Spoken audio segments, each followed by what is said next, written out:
ओम नमः चंडिकाय नमः। मी स्वामी शिशु सत्यविद्यानंद सरस्वती तिवारी महाराज 2008 योगाभ्यासाविषयी काहीतरी सांगणार आहे। अनुभव आपल्या गुरु व्यतिरिक्त दुसऱ्या कोणालाही आपले अनुभव सांगू नका। शक्य तितके कमी बोला।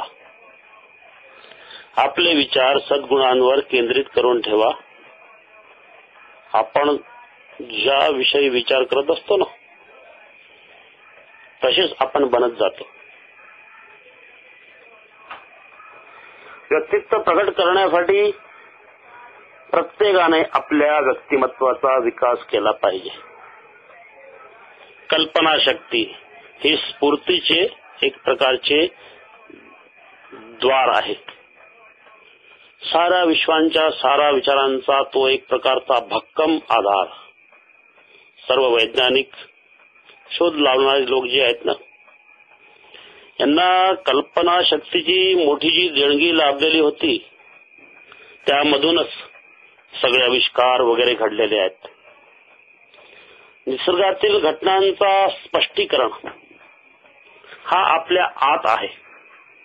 आता पहा, बाहेर एखादी वस्तू पडते किंवा एखादा दगड पडते तो गुरुत्वाकर्षणामुळे, परंतु त्या गुरुत्वाकर्षणाचे ज्ञान हे आपल्या आत आहे। ते बाहेर आहे का?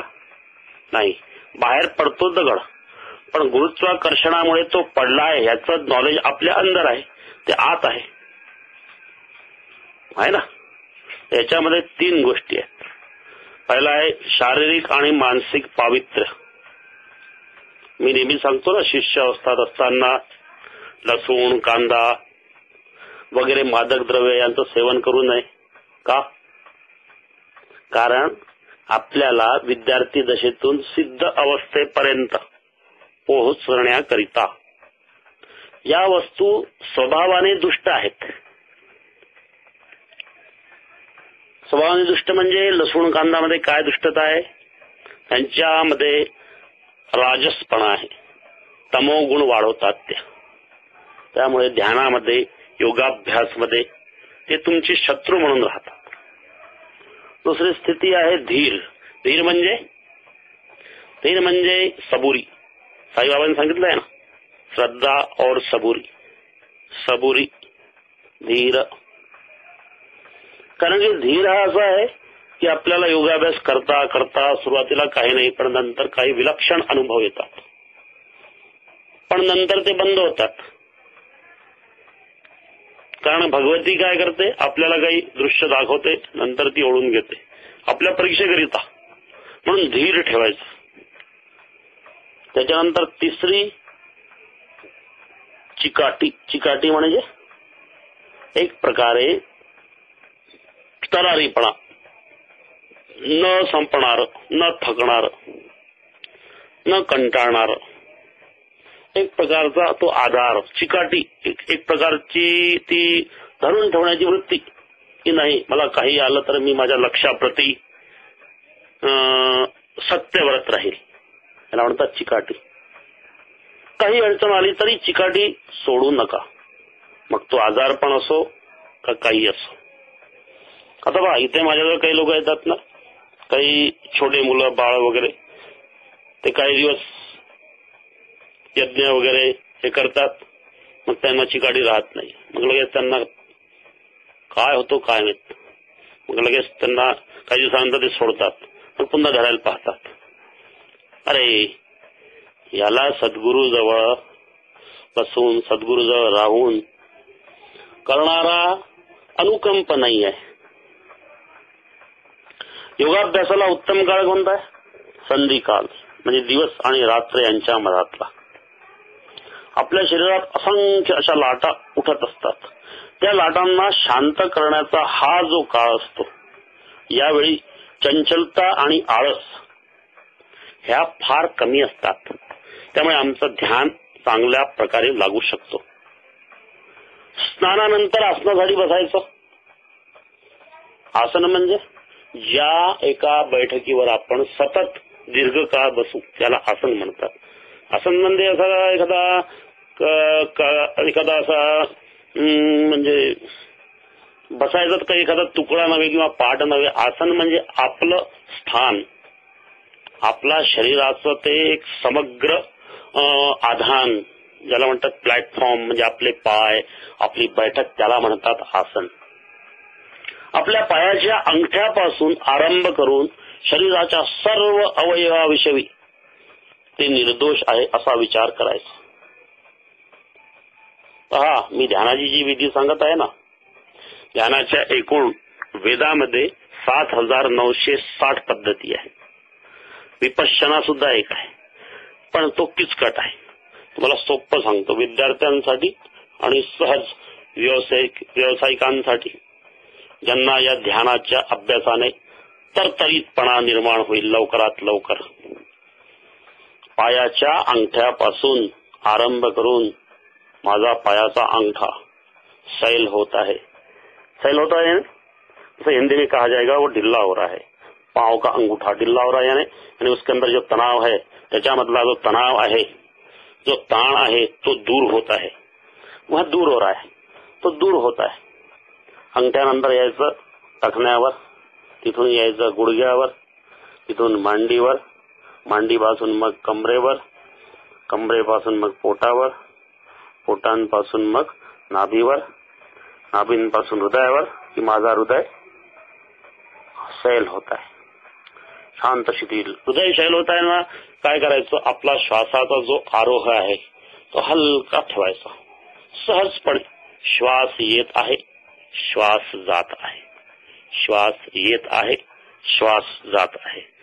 अगदी निर्दोष, समग्र शरीर निर्दोष आहे असा विचार करायचा. या शरीरामध्ये कोणतीच उणीव नाही असं चिंतन करायचं. कोणतीच उणीव नाही. माझ्यामध्ये छोट्या छोट्या लहान लहान जीवनातल्या, जगातल्या, आजूबाजूच्या ज्या मला टोचणाऱ्या, ज्या माझ्या मनाला डिस्टर्ब करणाऱ्या अशा गोष्टी आहेत, त्याच्यामध्ये मी व्याप्त नाही. अरे मी शरीर नव्हे, मी सत्चित आनंद स्वरूप एक परम आत्मा आहे.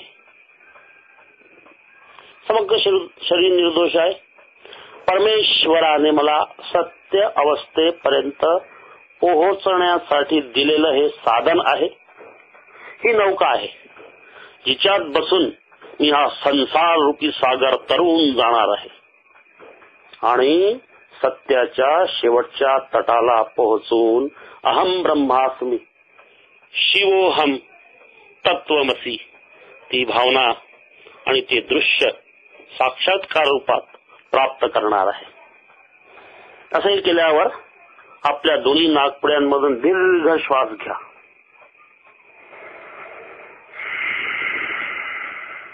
तो पुन्हा बाहेर सोडा. पुन्हा घ्या, पुन्हा सोडा. पुन्हा घ्या, पुन्हा सोडा. पुन्हा घ्या, पुन्हा सोडा. ज्या परमेश्वरीने, जगदंबेने या विश्वाची निर्मिती केली आहे त्या भगवतीच्या ऐश्वर्याचे मी ध्यान करतो. ती माझ्या मनात, माझ्या कणाकणात ज्ञानाचा प्रकाश झोत पाडो. याविषयी ध्यान करा. पुन्हा सांगतो, तुमच्या गुरु व्यतिरिक्त दुसऱ्या कोणालाही आपले अनुभव सांगू नका. हे लक्षात ठेवा. नाहीतर हा अनुभव अनुभूतीमध्ये बदलणार नाही. पहा, अनुभव प्लस अनुभूती इज इक्वल टू दर्शन. लक्षात ठेवा सिद्धांत. शक्य तितके कमी बोला. आपले विचार सद्गुणांवर केंद्रित करून ठेवा, ज्या कारणाने आपले गुण वाढतील अशा काही गोष्टींचं अनुसंधान करा. पवित्र ध्यान असते ना, हे सर्व मानसिक अशुद्धींना एकदम भस्म करून टाकते.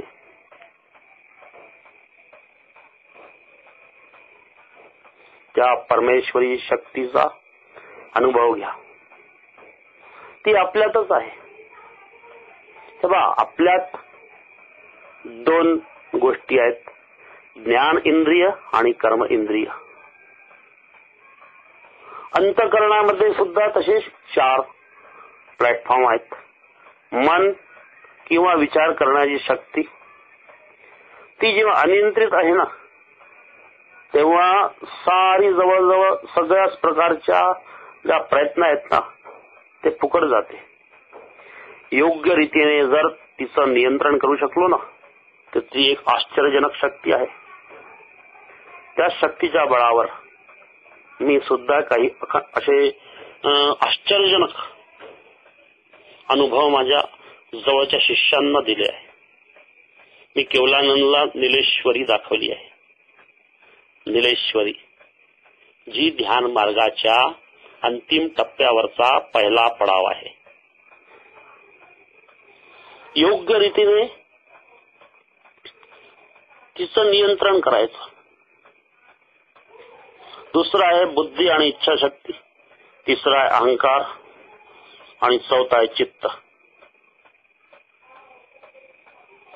अहंकार स्वतःची स्वतःला जाणीव ठेवणारा अहंकार. अहंकार म्हणजे घमंड नव्हे. अहंकार म्हणजे मी आहे, अहम, मी आहे. मी आहे, माझ्या होण्याची जाणीव. माझ्या होण्याची जाणीव कुठे आहे? माझ्या होण्याची जाणीव माझ्यातच आहे, पण माझ्यातच असून सुद्धा ती माझी होण्याची जाणीव माझ्यामध्येच केंद्रीभूत होते. तो अहम, तो अहंकार. चौथा चित्त. हा चित्त याच्या निरनिराळ्या वृत्ती आहे. आणि तो चित्त काय करतो? अनेक वृत्तीने रूप धारण करतो आणि त्यालाच थांबवण्याचं नाव आहे योगाभ्यास. मन हे अत्यंत सूक्ष्म रूपात असलेले द्रव्य आहे, पण ते शरीर नाही. ते शरीराला बद्धही होत नाही. का? मधून मधून पहा, आपलं जे देहाचं ज्ञान आहे ना, ते लोप पावते. यावरून सिद्ध होते की मन हे शरीर नाही. इंद्रिय संयम, इंद्रिय संयमाच्या द्वारा आपण ही अवस्था प्राप्त करण्याचा अभ्यास करू शकतो. ओम श्री दुर्गाय चरणम शरणम मम. मी स्वामी शिशु सत्यविद्यानंद सरस्वती तिवारी महाराज, कारंजा निवासी, ही मालिका आपल्याला अर्पण करतो. ओम श्री नृसिंह सरस्वती, श्री त्रिलोकचंद व्यासखंडानंद, श्री स्वामी समर्थ साई बाबा, गिनगिनाथ बोटे रूप गजान महाराज, नित्यानंद मुक्तानंद चिद्वलासन जिप्रणा, विश्व के सभी संत सभी सिद्ध आदि शंकराचार्य सहित सिद्ध नवनाथ एवं देवी हम संपूर्ण सिद्ध आणि संत. ओम शांति शांति शांति.